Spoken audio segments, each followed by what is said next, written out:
아멘.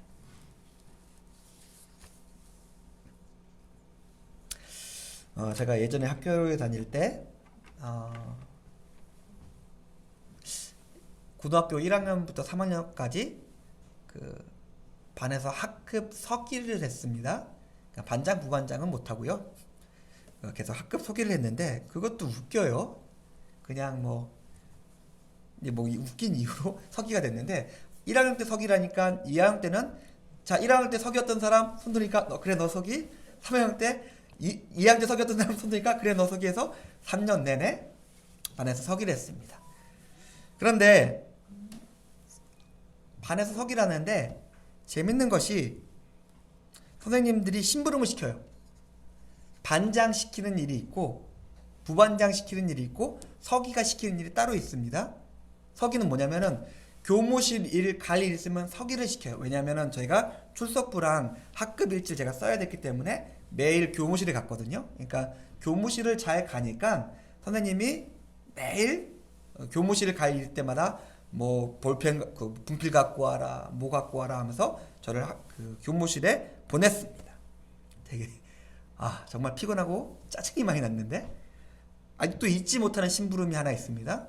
1994년 날짜도 안 까먹어요. 7월 8일 날 저는 심부름 하나 했는데 그날이 어떤 날이냐면은 기말고사 기간이었어요. 그리고 독일어 시험 시간이었습니다. 독일어 시험 막 풀고 있는데 오전이었어요. 막 풀고 있는데 선생님이 들어오셨어요. 되게 정말 질이 안 좋은 수학 선생님인데 술에 만땅 숙취가 남아있는 상태로 시험 감독으로 오신 거예요. 오셔가지고 근데 답안지마다 그 도장을 찍어주셨는데 도장을 안 갖고 온 거예요. 그래서 야 서기 내 자리에 가서 도장 갖고 와. 시험 시간에 교무실에 갔습니다. 근데 선생님들이 다 친하니까 서기니까 선생님이 저를 부르시는 거예요. 선생님들이 선생님 갔더니 야 은신아 너 소식 들었냐? 김일성 죽었대.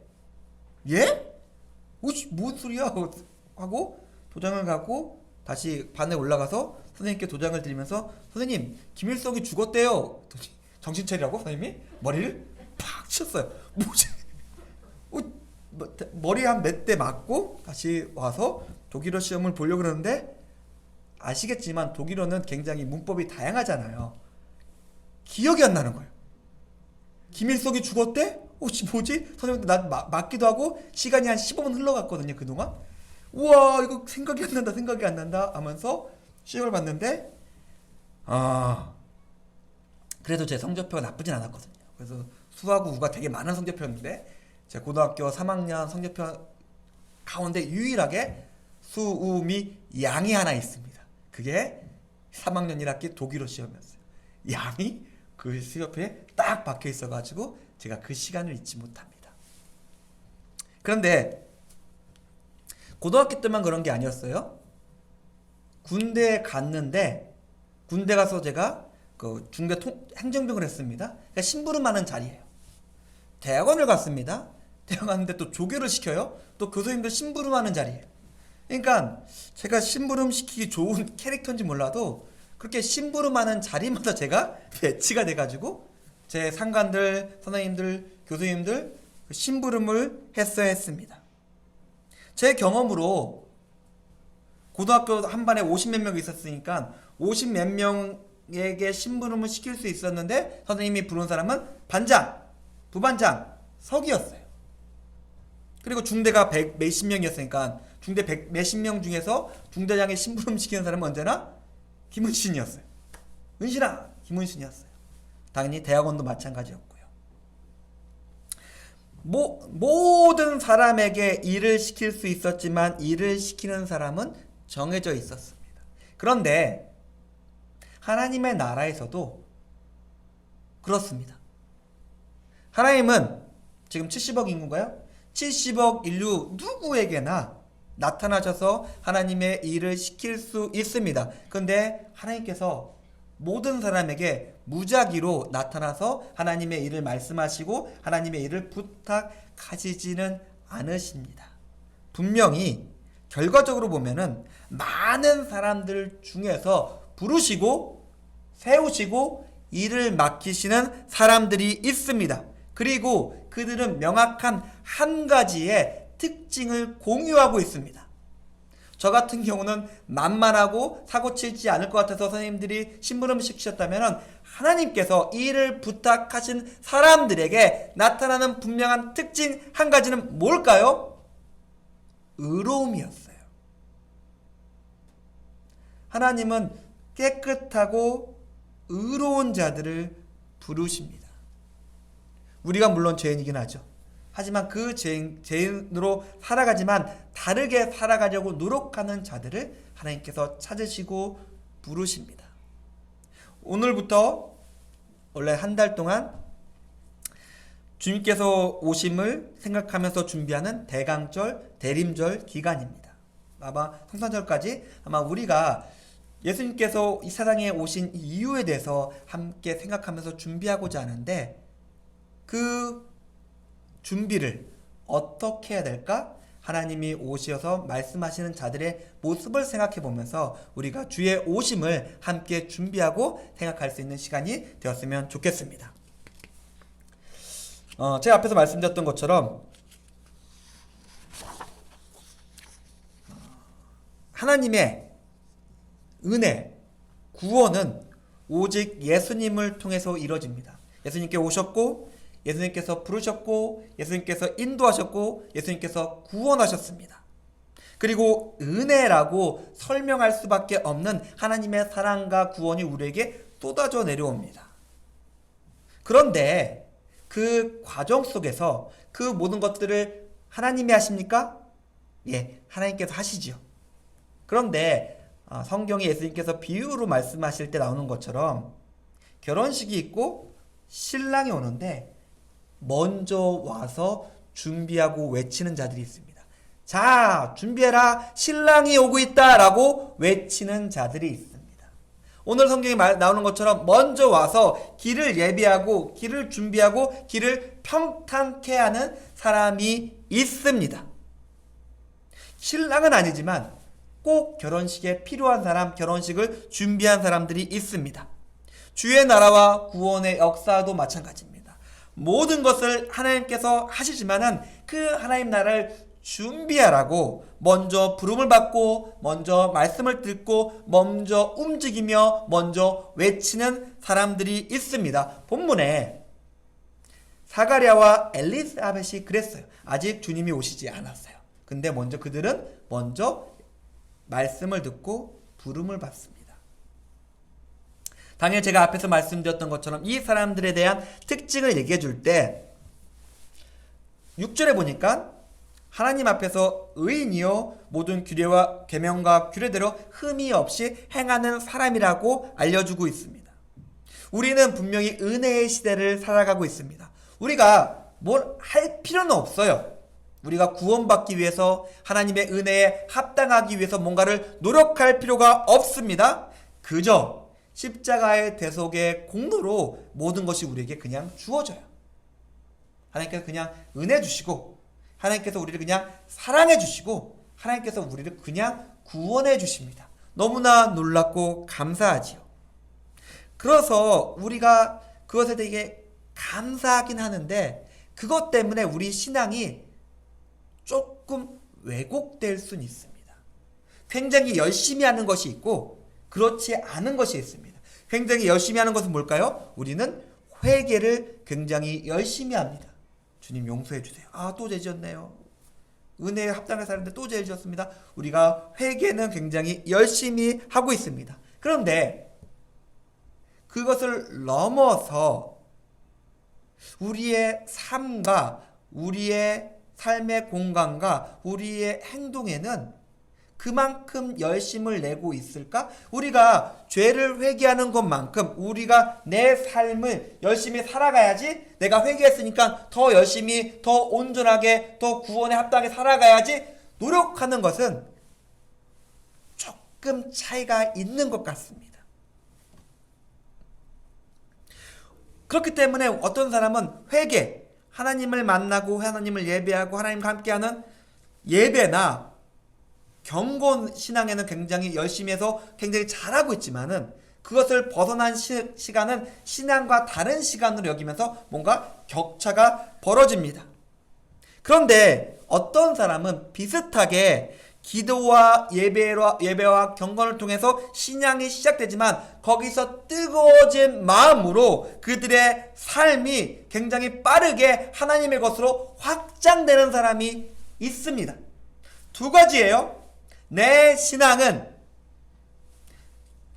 오직 기도, 예배, 회개 같은 것으로서 제한되고 축소되고 있는가? 그것으로 받은 뜨거운 능력과 뜨거운 은혜를 통해서 내 삶이 뽕! 하고 터져가지고 나의 삶의 모든 것들이 하나님의 은혜와 하나님께서 주신 구원의 감격과 기쁨과 능력으로 팽창되고 폭발되고 확장되고 있는가? 내 신앙은 어떤 모습일지 우리가 한번 살펴봤으면 좋겠습니다. 사가랴와 엘리사벳은 그들을 표현해주는 이 명확한 이 구절 속에서 그들의 모든 삶이 온전했음을 알 수 있습니다. 그리고 그들은 하나님의 음성을 들었습니다. 제가 약간 경직되지만 분명하게 말씀드릴 수 있습니다.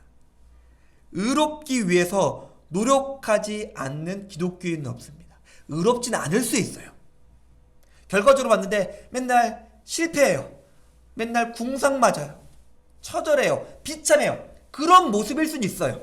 그렇기 때문에 이 사람이 의롭다라고 말하기는 조금 힘들 수는 있습니다. 그런데 의를 위해서, 의롭기 위해서 계속해서 노력합니다. 결과는 처참하지만 그래도 포기하지 않고 그래도 의로우려고 노력합니다. 이게 기독교인입니다. 우리는 뒤에서 좀 얘기하겠지만은 우리는 겉모습만 보죠. 또 깨졌어. 또 실패했어. 또 무너졌어. 또 죄를 졌어. 또 지질이 궁상이야. 아이고 못났네 못났어 라는 모습일 수 있어요. 하지만 그렇게 되더라도 포기하지 않는 사람이 하나님 앞에서 의인입니다. 이런 사람은 결코 자기 신앙을 축소시키지 않고 어떻게든 노력해서 좀 더 많이, 좀 더 넓게 가고자 노력하는 사람입니다. 내가 의롭게 살고자 노력할 때 겉모습은 처참하지만 그때 하나님께서 나와 함께 하십니다. 내 모습은 비참하죠. 내 모습은 처참하지요. 그럴수록 은혜가 더합니다. 더 큰 하나님의 은혜를 받습니다. 주변을 보면은 제가 목회자로 살아가면서 신앙에서 회의에 빠지고 의심하고 신앙의 내리막길을 걷는 사람들이 있습니다. 많죠? 많습니다. 그런데 제 경험은 저에게 분명히 알려주고 있는 것이 있습니다. 이 사람들은 결코 움직이지 않고 행동하지 않고 그것을 전하지 않는 사람들이에요. 누가 회의하고 의심하고 신앙에서 멀어지나요? 결코 행동하지 않는 사람들입니다. 그들이 가진 것, 받은 것으로서 살아가지 않는 사람들이에요. 그런 사람들은 의심합니다. 가만히 서서 내가 받은 게 얼마지? 계수만 하고 있어요.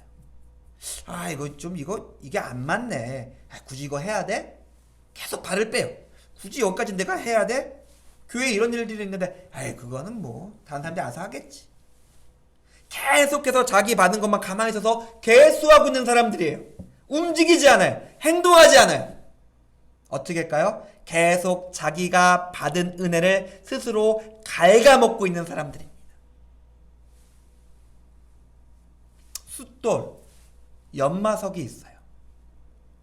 뭐죠? 칼을 가는 도구들입니다. 이것들이 부딪힐 때 당연히 좋은 소리 안 나죠. 끽끽거리고 서로 깨고 부수고 비비게 되고 열도 나고 마찰이 나겠죠.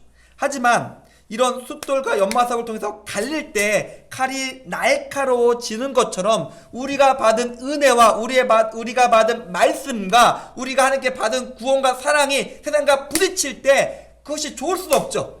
깨질 수밖에 없어요.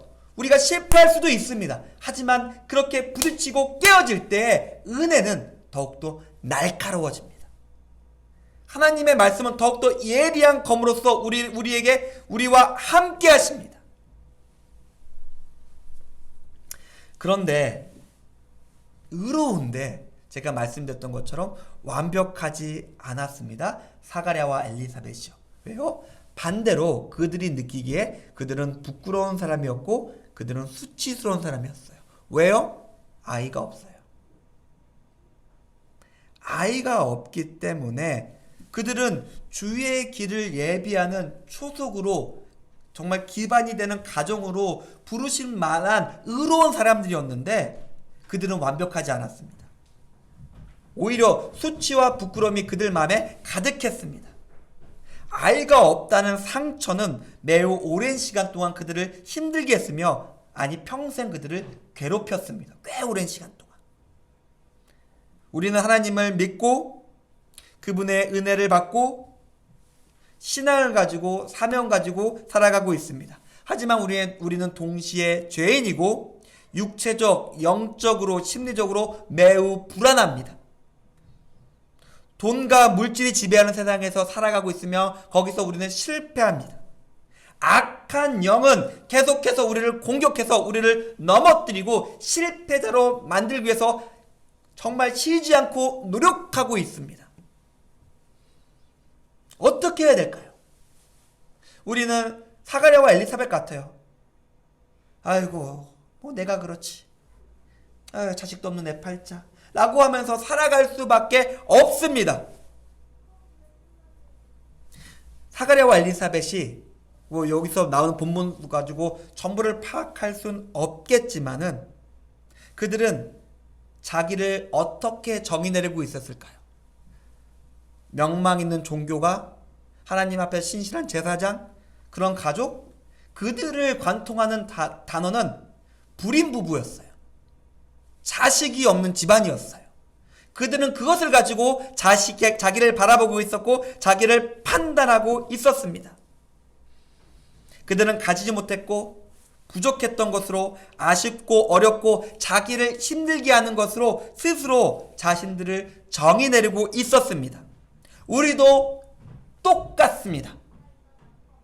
못생긴 사람, 가난한 사람, 머리 나쁜 사람, 아픈 사람, 사랑받지 못하는 사람, 부족한 사람, 실패한 사람 그렇게 나 자신을 정의 내립니다. 하나님이 그러라고 말했습니까? 아니요. 세상이 그러라고 말했습니다. 너는 못생겼어. 너는 가난해. 너는 나약해. 너는 실패했어. 너는 사랑받지 못해. 라는 규정이 세상에서 계속해서 우리에게 날아오고 있고 우리는 그것을 받아들입니다. 맞아. 나는 그래. 나는 부족해. 나는 실패했어. 나는 못났어. 나는 잘못될 거야. 라는 것으로서 계속 꾸준히 자기를 세뇌시키고 있어요. 악한 영이 불화살을 쐈는데 그것을 맞았는데 그걸 계속 자기 안으로 쑤셔넣고 있어요. 더 깊게 빠질 수 없게 자기를 그렇게 규정하고 정의 내리고 있습니다. 그럴 때 아무리 온전한 것을 가지고 있고 하나님 보시기에 아름답게 삶을 살고 있어도 우리는 못나고 부끄럽고 아프고 감히 남 앞에 설 수 없는 사람이 됩니다. 아유 내까짓 게 뭐 배운 것도 없고 가진 것도 없고 내세울 것도 없는데 에휴 조용히나 있자. 뭐가 필요할까요? 무엇을 착각하고 있을까요? 우리는 하나님 앞에서 살고 있지 않습니다. 하나님의 사람으로 하나님의 의를 가지고 살아가고 있는데 하나님 앞에 살아가지 않고 세상 앞에서 살아가고 있고 세상을 가지고 살아가고 있습니다. 그것으로 내 삶을 결정합니다. 나를 결정합니다.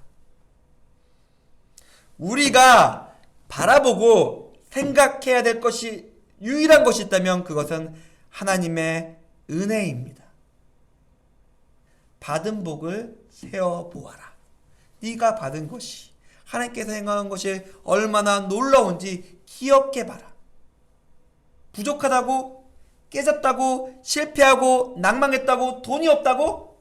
그게 하나님께서 내게 주신 복보다 크냐? 라고 성경은 우리에게 묻고 있습니다. 나의 죄로, 세상의 편견과 악으로 스스로의 발목을 잡지 마십시오. 스스로의 발목을 잡으니까 가브리엘이 입을 봉해버려요. 너는 말하지 않는 게 낫겠다. 입을 말 못하게 하는 거는 너 입이 방정이다. 차라리 말하지 마. 그게 너한테 나을 것 같아. 라고 해서 입을 닫아버리십니다. 하나님의 은혜가 성취될 때까지. 나의 죄로 세상과 편견과 악으로 스스로의 입 발목을 잡고 있을 때 하나님은 우리의 입을 막아버리세요. 그냥 말하지 마. 오히려 그걸 더 생각하게 되고 더 나빠질 것 같아. 말하지 마. 하나님의 은혜가 때때로는 우리의 입을 막아버리실 때가 있습니다. 왜요? 우리 스스로가 더 나락으로 빠지게 되니까. 가난하고 멍청하고 아프고 상처가 깊고 거절당하고 부끄럽다고 자신을 생각하지 마십시오. 그 어떤 것도 그리스도의 사랑보다 클 수 없으며 그 사랑은 우리의 모든 부족함을 메우고도 남습니다. 풍성히 채우십니다. 상처 입은 의인으로서 부끄럽게 살아가던 부부에게 말 그대로 예상치 못한 일이 생깁니다. 하나님의 천사가 그들 앞에 나타나요. 많은 성경에서 많은 사람들이 하나님의 영광, 하나님의 사자와 만나게 됩니다. 근데 재밌는 것은 이렇게 표현하면 그렇지만은 사가랴가 일할 때요. 일하는 장소에서 만나요. 그 자리에 만나서 매일 그냥 제사장에서 일하는 거는 그냥 루틴하게 매일매일 그냥 하던 일을 하고 있었을 거예요. 근데 갑자기 하나님의 사자가 그에게 나타나서 말합니다. 하나님과의 만남은 의로운 사람에게도 무서운 것이었어요. 그래서 그는 두려워했습니다. 그런데 성경에서 말하는 반전이 나타납니다. 그의 두려움은 많은 사람의 기쁨과 즐거움으로 바뀌게 될 것입니다. 그는 두려워했는데 그 두려움이 기쁨과 즐거움이 됩니다. 그런데 그 중간에 하나 필요한 것이 있습니다. 전제 조건이 있어요. 뭐냐면은 그가 간구했대요. 너의 간구에 따라. 너가 간구하지 않았냐라고 해요. 나에게 부족함, 결핍, 약점, 두려움이 있습니다. 근데 그것이 큰 기쁨과 정말 많은 사람의 즐거움으로 바뀝니다. 뭐가 있을 때요? 간구가 있을 때요. 우리가 주 앞에 나와서 간구함을 통해서 나의 두려움, 나의 슬픔, 나의 약점, 나의 실패가 기쁨으로 바뀌게 됩니다. 우리가 간구할 때, 의로운 자들의 간구를 통해서 야고보서의 말씀처럼 의로운 자의 간구는 역사하는 힘이 클 수밖에 없습니다. 어쩌면 하나님께서 세상 가운데 일하시고 역사하시는 유일한 통로가 바로 의인의 간구입니다. 정확한 예는 아닐 수 있지만 아브라함이 기도할 때 소돔과 고모라가 바로 멸망하지 않죠. 그리고 거기서 의로운 사람들을 건져낼 수 있었습니다. 그가 간구했기 때문에 그렇습니다. 우리가 간구할 때 하나님께서 역사하십니다. 이렇게 생각하시면 돼요. 사가랴와 엘리사벳 같은 의인이 자기가 앞에서 말씀드렸던 것처럼 의로운 삶을 살기 위해서 삶 가운데서 분투합니다. 깨어지고 부서져요. 실패해요. 간구해요. 하나님 도와주세요. 감당할 수 없습니다. 힘듭니다. 의인이 분투하는 가운데 하나님께 간구합니다. 그리고 하나님께서는 그 간구를 들으시고 그들의 삶에 개입하셔서 놀랍게 일하세요. 세상 누가 보더라도 저건 저 사람들이 할 수 없는 일이야. 하나님이 계시네. 왜요? 그들이 보기에는 실패하고 가난하고 부서지고 무너진 자들인데 놀라운 일이 나타나거든요. 저건 하나님밖에 없어 라고 말할 수밖에 없게 만들어주십니다. 사랑하는 성도님들, 우리가 깨어지고 부족하고 나약하지만 그래도 하나님을 향한 마음을 가지고 의롭게 살기 위해서, 온전히 살기 위해서 세상 가운데서 내가 가진 최대한의 노력을 지어 짜낸다면 그 가운데 하나님께서 일하십니다. 그때 내가 간구하면은 하나님께서 역사하십니다. 하나님이라고밖에 설명할 수 없는 놀라운 일들이 내 삶 속에서 성취됩니다. 이제 소식이 들립니다. 하나님께서 너를 통해서 어떠한 놀라운 일들을 하실지 알려주십니다. 많은 사람이 기뻐할 것이다.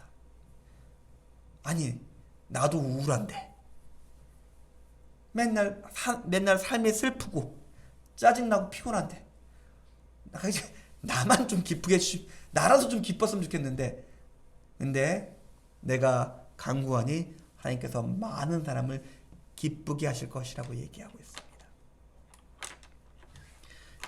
한 가지만 마지막으로 결론적으로 생각해 보면은 이렇게 나와요. 요한의 세례 요한에서 얘기할 때 모태로부터 성령의 충만함을 받고, 처음부터 그의 정체성은 기쁨과 즐거움이에요.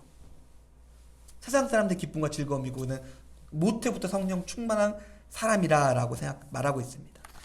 제가 그냥 격가지로 그냥 이거는 같이 나눴으면 좋겠다고 생각을 했는데, 예전에 제가 어떤 드라마를 보면서 이런 구절이 보질 않고 클립을 봤었는데 이런 구절이 나와요. 어떤 매우 뛰어난 여자가 있었는데, 주인공인 여자가 있어요. 근데 이 여자가 훨씬 더 인정받고 능력 있고 예쁘다고 나와요. 근데 언제나 이 여자는 주인공을 부러워해요. 가난하고 능력 없고 별볼이 없는데 나는 쟤를 평생 이길 수 없을 거다라고 생각합니다. 왜 그러냐면은 자기 부모와 이들 부모가 다르기 때문에 언제나 사랑받고 부모의 보호를 받은 아이를 자기처럼 상처 많고 자존감 떨어지는 내가 이길 수 없을 거라고 생각해요. 이룬 것이 많고 가진 것이 많다 하더라도 자기는 언제나 결핍되어 있고 부서진 마음을 가지고 살아갈 수밖에 없기 때문에 언제나 사랑받고 부모가 주어진 그냥 건강한 자존감을 가진 사람을 이길 수 없을 것이다 말하는 장면이 떠오릅니다. 신앙에도 비슷한 측면이 있어요. 저희 아버지는 처음으로 자기 식구들한테 처음으로 신앙을 가지셨던 분이에요. 그래서 매번 얘기하세요. 힘들다. 그러니까 신앙을 처음 가진 사람으로 살아가니까 너무 힘들다. 구박도 많고 힘든 것도 많고 목회를 하는데 목회가 쉽지 않다. 맨날 어렵다라고 말하는데 자기 옆에 친구들 목사들 보니까 술술 풀리는 목사들이 있어요. 왜 그럴까 봤더니 오랫동안 신앙이 쌓여온 집안에 나온 목사들 보니까 목회가 어렵지 않네? 나는 왜 이렇게 힘들지? 라고 몇 번 얘기하셨어요. 저도 비슷한 걸 느낍니다. 어쩔 수 없이 우리가 쌓아온 신앙이 그 사가랴와 엘리사벳이 쌓아온 의가 그 아이에게 갑니다. 그러니까 모태로부터 성령 충만하대요. 이거 너무한 거 아니에요? 아니, 성령 충만한 집안이니까 성령 충만한 집안에 태어난 아이가 성령 충만한 건 당연한 거 아니야? 라는 것이죠. 어디 가지 않습니다. 우리가 쌓아온 의는 어디 가지 않고 우리 안에 계속해서 쌓여져 있고 그것이 내려갑니다. 신앙도 마찬가지입니다. 의를 쌓는 사람들, 그리고 그것을 위해서 노력하는 자들에게 쌓아놓여진 것이 세례 요한에게 내려갔듯 이 쌓아놓은 것이 옆에 사람에게도 퍼져 나갑니다. 예수님께서 오셔서 우리에게 기쁨의 소식을 전해주셨습니다. 그 소식을 우리가 들었습니다. 우리가 비록 내 모습이 초라하고 부족하고 실패했을지라도 그것들을 어떻게든 지키고 쌓아 올리기 위해서 노력한다면 하나님의 은혜로 그것들이 성취될 것입니다. 그리고 이 성취는 물론 내 자식에게도 내려가겠지만은 옆으로 전달되어서 많은 사람들이 기뻐하게 될 것입니다. 사가랴와 엘리사벳은 위로를 받았습니다. 그리고 그 위로는 자기만 채운 것이 아니라 자기 아이가 많은 사람을 채우는 위로가 되었습니다. 우리 이 시간 하나님께 나가서 좀 같이 기도했으면 좋겠는데요. 하나님, 저의 삶과 저의 신앙이 그냥 나의 부족함과 나의 우울함을 달래는 그냥 나에게만 머무는 것이 되지 않게 도와주십시오.